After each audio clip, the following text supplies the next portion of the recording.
Did Gina Carano fumble the bag with Disney? Her answer is no. I actually agree. But the thing is this journalist, his name is Richard Newby, and he's kind of the definition. It's exactly what you'd imagine. That's even a nerdy name. It is a nerd. It's even I'm a Richard nerdy Newby. name. Like, I imagine that he's like, he wears dress shirts just because he wants to wear the pocket protector. I was Like, like he likes- roasting his Twitter Avi with Dane earlier, and I was having a ball of a time. Yeah, he went after what's his name? I forget. He went after someone that had spoken up in defense of Gina, and he's attacking people and saying anyone that's associated with Gina Carano is a bigot. It's like a personal really? vendetta Yeah. he has against her. His Twitter screen name is literally Richard Newby. Vote blue and save yourselves. And he has his pronouns in bio. So you already know who you're hearing Look, from. I can Newby, even- just the king of the cringe. I can even like forgive the pronouns in the bio because I believe that there's like her. The whole thing that happened with her is because they tried to bully her into doing Beep, it. That's boop. Yeah, beep bop boop. They tried to. The whole thing started because they're like, you wouldn't want us to get mad, would you? As they hit the baseball bat against their hand. Absolutely. They're basically it's the mob in the 70s and the 80s when they come into your business and they're like, we're gonna offer you protection, and you're like, protection from what? And they're like, from bad people, and they knock something off the counter to make a point. I've experienced that myself. Yeah. with all that remains. So Is I'm that- fully. Does that happen a lot in the music industry now? Well, I mean, there was one specific time that it really there's this band called Horna. They're from Europe, and apparently they have some kind of ties to like National Socialists over in Europe or whatever. And Antifa got wind of it, and Antifa was like, "Oh, we're going to go ahead and make their lives hell," which, whatever, if that's what they want to do, fine. But because we were playing in a venue that same band was playing in, it was a different stage, different ticket. Our tour wasn't theirs, but they threatened to basically say, "Oh, All That Remains is playing with a Nazi band," if we didn't tell them that we're not going to, play. And so we're like, we can't, That's absurd. Yeah, it's totally absurd. And there's, the blogs were writing about it, and they were talking about it as if we had done something. And I'm like, the only thing I did was make sure that you weren't going to have headlines saying that All That Remains approve of a National Socialist band. So they wanted you to boycott the same venue. No, they literally told us if we didn't tell the venue, hey, if you book this, if you have this show on the same night as us, we won't play. So they leveraged us against the other band. Performative outrage. Yeah, well, but we told the venue, we were like, look, if we don't, they're going to do this. This is what's going on, and it's going to be all over. And the metal blogs are going to talk all kinds. They're going to lie about us and call us all names because we didn't do this. So we can't. If you don't take them off, we can't play because it's going to be a nightmare. And they're like, okay. And they did that to that band. That band came over from. I think it was Norway, like I said, but they screwed up the whole tour. Which, I get it, they're Nazis because they really are. Yeah. Okay. Oh wow. They're I didn't feel super bad. It's I hard felt to know mad. when somebody's a Nazi now. Exactly. I was mad. I was getting leverage, but I wasn't like, no, I got to defend these guys. It's like, so at least that's what I understand. So I don't want to sound like I'm talking bad about them if they're not, but that was the understanding. And I was like, it's not worth the risk for us. So. Yeah. Right. So this is what Richard Blue, Vote Blue No Matter Who, had to say. He says, "I'll never stop laughing at the fact that she could have had her own Star Wars series, toys, books, comic apparel. She was that close. She didn't just fumble the bag. She dumped it out, put it over her head, and cut off her air supply." It's kind of vulgar wording. There was a meme that's something that matters so little. That James Lindsay posted earlier. It was like 2012 to 2022, and the one says like down with Big Pharma, and then now it shows everyone in the masks. No more war, and then it shows all the Ukraine flags, and it says like the media is evil, and then now it's all people wearing Disney ears. They don't really know how to understand what good could come of your life unless it's promoted by like a Fortune 500 media company like Disney. And it's interesting because these are the same people that really do push the idea of the strong woman. That's a big theme amongst the shows. That's what they keep having problems with when they can't make Reva work in Star Wars. They love the concept of a strong woman, just not when it is a strong woman that doesn't agree with what they believe in. right? So, and they talk here about how the movie, which was Terror on the Prairie, they said it made $804 at the theaters. I'm like, well, it was a Daily Wire movie. Yeah, it didn't go out to theaters. I don't even know how they got that number. It might be completely spun out of thin air. It was made for Daily Wire Plus members only to watch online. Right. Yeah. So this was either from like private screenings or it's just fake news entirely. It's like, they only sold, $3 worth of Red Lobster at McDonald's. And notice how they didn't mention AOC's movie bombing that went to theatrical release because nobody cared about it. She had a climate change movie. It was, like 2 hours of AOC crying about climate change. I can't imagine why it couldn't make it to $10,000. We're in this weird era where people have realized just how powerful media is. Megan Rapinoe started her own media production company recently. Who she is, right? The lady from the U.S. soccer team. Yeah. So it's like they understand Harry and Meghan. We don't want to be in the spotlight anymore, but we have our own production company and we have side deals with Netflix. The first thing Obama did when he got out of office was get a deal with Netflix and Spotify, right? They understand how powerful the media is. And for Gina to be a part of the mainstream press and walk away from that, that's a big personal decision and shows a lot of grit for a person. Yeah. So it's kind of shocking to me. I mean, it's not shocking because the guy has vote blue to say, like, it's not. Save yourself. This is not a person who's rare in their industry. They're hysterical and detached from reality. So after this, Gina Carano, by the way, I love her Twitter, Avi, this little bunny with like what are those called? All right, now I gotta go check it out. It's like this one of those medieval weapons. Yeah. I don't know it's like holding a medieval weapon. She clapped back at Richard Newby and said, "Here's a contributor of The Hollywood Reporter who repeatedly joins in an online mob of mostly anonymous accounts harassing me. Are you aware that we released Terror on the Prairie exclusively on The Real Daily Wire and you didn't know that? Or ignorance and spreading hate your only purpose here? Well, I didn't fumble the bag. I just didn't go along with the sellout narrative. The online mob couldn't handle that, so they petitioned to have me fired and won. I'm not sorry for that. I stood for what I believe the right thing to do was, and the more time that goes by, the better I feel. The genuine bag fumble is sellout journalists like you who sold out America and stopped asking questions to be liked by a fickle, manipulated mob. That is what you valued, and that will be your legacy." And then Richard Newby blocked her. Yeah, of course. That's always the move. Oh, did he? Really? You never defend yourself, just block and move on and act like it never happened. This guy just got destroyed. Yeah. He got felted. Goodness, he has sand in his panties. Yes. It's also really funny too, because for her, I imagine that the fear would have been right afterwards, right? Right after you make that decision and you stand up for your values and you move on from the company. I mean, that's after weeks and weeks of attacks by weirdos on Twitter. At this point, Gina Carano's not afraid. No, she's made peace with the decisions that she had to make. Well, not only that, but like the real fear comes from, am I going to be able to continue my career? Am I going to have to find something else to do? Blah, blah, blah. And that's the real, that's the power they hold. And also you do have to get over the fact that there's going to be people that are going to because I've had the same thing that, on a smaller scale, I've been canceled, people got all mad because I said something, and I've had people that were friends that don't, are no longer friends because I said a bad word, or they heard that I said something like, there's a crisis among young men. Yeah. This is a few years back, so which it was is a little funny because early, that's so. And some dude was just like, I'm not your friend anymore, and blah blah blah. And I'm like, Jesus, that's so innocuous. That's such an innocuous thing to say. Yeah, but Carano, so once you get past that, then it's like you realize, okay, you're going to lose some friends, but it is okay. And the people that stick with you are like, okay, these are actual friends that believe the same things that I believe. And we're not just friends because it's convenient for them. Yeah. We're friends because we share the same values. And that's really what makes a friendship important, It's very interesting. Like, because I'm one of those people where, like, for me, I did lose friends coming out here to work, right? But to me, it was one of those things where it never mattered to me. Like, what they believed in politically never mattered to me. Still doesn't for most of those cases. If anything, I was hesitant to want to, like, start friendships on the basis of political beliefs, because I'm like, is that any more deep than sharing a bond with someone that you had over the last however many years, right? It's scary to me because you don't want either side to be superficial. On one side, you see somebody leave you behind because you see the world a little bit differently than them. You're like, did those last 10, 20 years even matter? But then at the same time, do you really want to base a friendship on something like values that do change? If you're basing your friendship on we both find it fun friend to dunk on the libs, that's probably not good. Yeah. But if you're basing your friendship on, okay, this guy and I share the same values, then that's something that's substantive.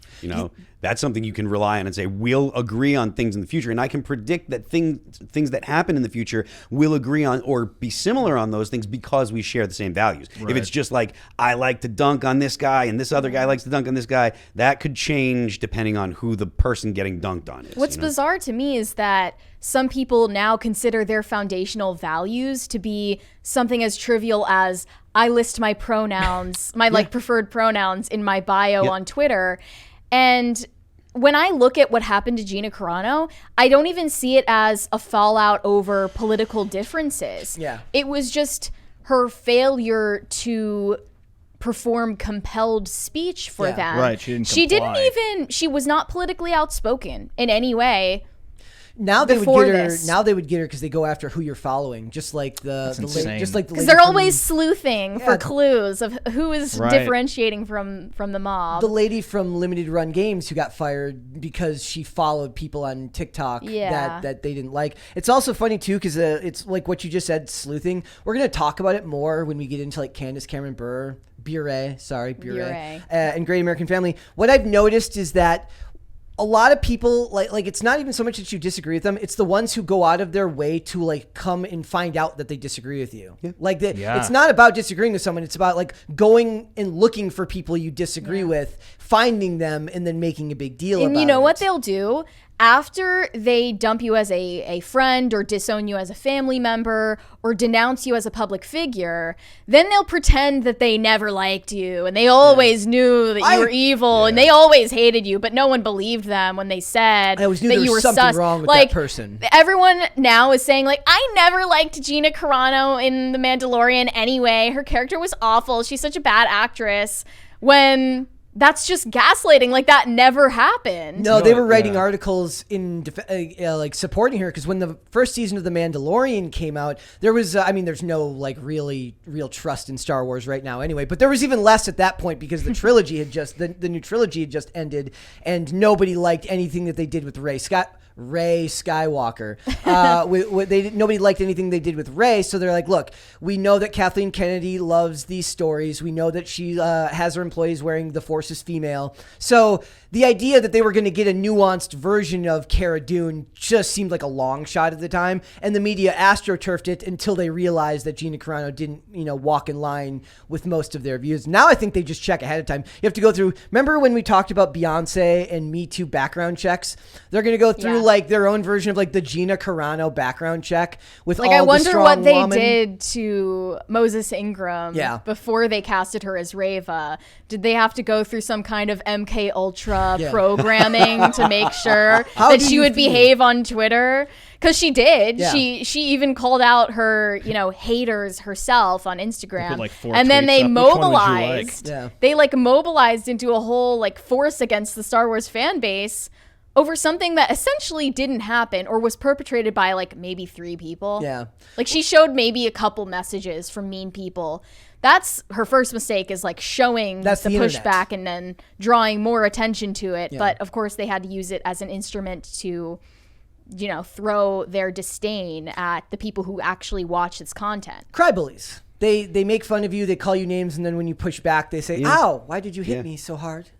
Ow, ow. It just I need a fainting couch. It's also Gina funny. Carano doesn't have her pronouns in bio. Help! And that wasn't. It's not like it was Disney that did that. It's just weirdos that love Disney. Disney adults are the weirdest people on the planet to me. Like the really, really lockstep inline Disney adults. And we've even covered like statistically, it's proven that there are more adults going on adult only trips to Disneyland and Disney World now compared to people bringing kids there. Also, I saw something the other day where a guy, like it was a comedian, does a bit where he tries to get into Legoland by himself, and they won't let him in because he doesn't have kids. Really? he's like, this is discrimination. Well, basically, like he got done, like he went into town for a set, and he's like, I got time to kill. He's like, Legoland's here, and he tries to go to Legoland. And they're like, sir, we're trying. And they said that's when you have to hire a child actor to walk along with you so that you can nerd out of the Legos. Fake ID for like 14 or like.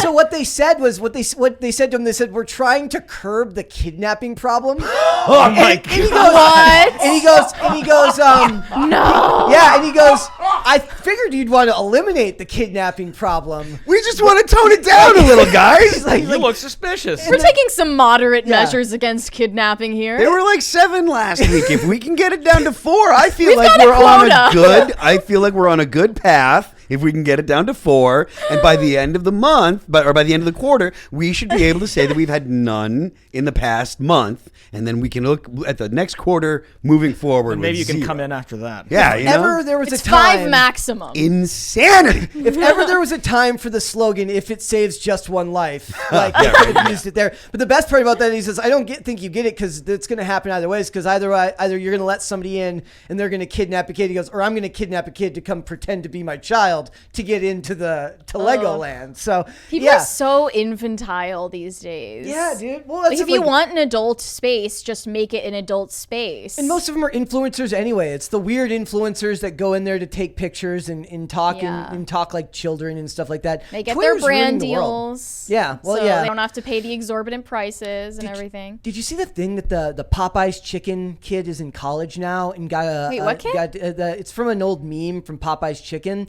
and it was like a little kid, and he just got like a name, image, likeness deal from Popeyes because he's a college athlete now.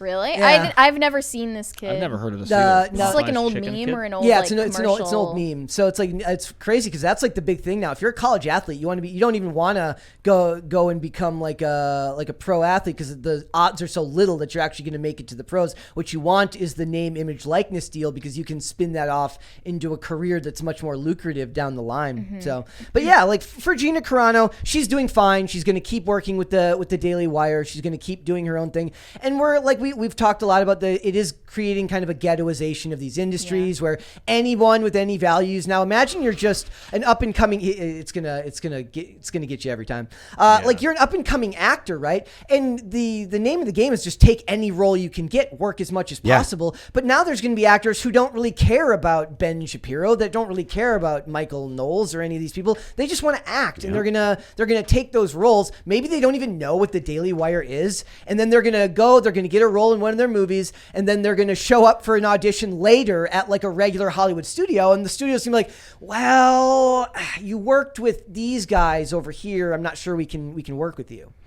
I think you're probably right. They might see that, but I think that there's going to be less and less of that in the future, because I think that right now it's probably accurate, but I think that in the future you're going to have more and more people doing movies, like you said, and it's going to get to the point where it's like, okay, we can't just boot people because they were on a Daily Wire movie as like, you know, an extra or you know, a small bit part, 3 words they said, and it's like, oh, you can't ruin this person's career. I mean, maybe they could. I mean, well, it's not even that they have to ruin it, especially when it comes to the casting process. You just don't cast them. That's what'll happen. They'll be like, well, you know, it's the myth of the people like equally qualified for the same job. That's not really a real thing. Like there's always something that can make a candidate stand out more. It will work against you if you give an absolutely fantastic audition. Another guy gives a really good audition, but they look at your past body of work because that's important too.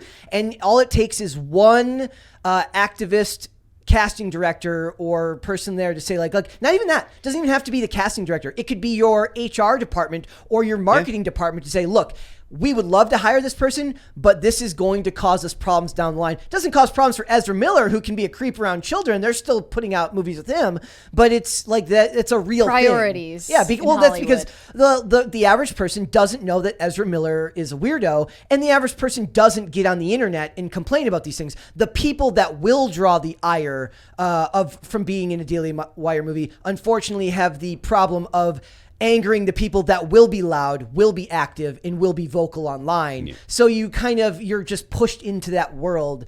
And I don't want to see it ghettoized. I want to see Hollywood take a step back, touch a little grass, and maybe learn their lesson. Obviously, I know that that's not going to happen. I don't believe that they're going to learn their lesson. I don't see that in the cards anytime soon. I think that there's going to have to be a change of just overall, cultural tone than before that kind of thing happens. It's funny too because I keep coming back to I watch a lot. I watch very little in the way of new things. Most of the stuff that I watch is old, and I think of all of the progress, all of the ground that they covered just by being like default liberal for like 20, 30, 40 years. Like everything up until like 2016, 2015 was very, very rudimentary as far as social issues and things like that, right? And now it's just so different and so in your face. They defined a whole generation. Like my whole generation was raised like I was default liberal and very much like a traditional liberal just by virtue of what I grew up watching. And that's because it wasn't done in a way that felt like it was forced down my throat. They don't know how to get back to that. Certainly there's examples. Taylor Sheridan is a good example of someone who seems to be able to do that. People call Yellowstone like conservative. It's not. Like most of those shows are actually just what an echoing of what Hollywood used to be, meaning standard storytelling with traditional American beliefs. Sure. So we're never going to get back there, and Gina Carano is the one who ends up suffering because of it. Thanks for watching this clip, guys. If you want to see full episodes or follow us on social media, links are in the description below. Bye.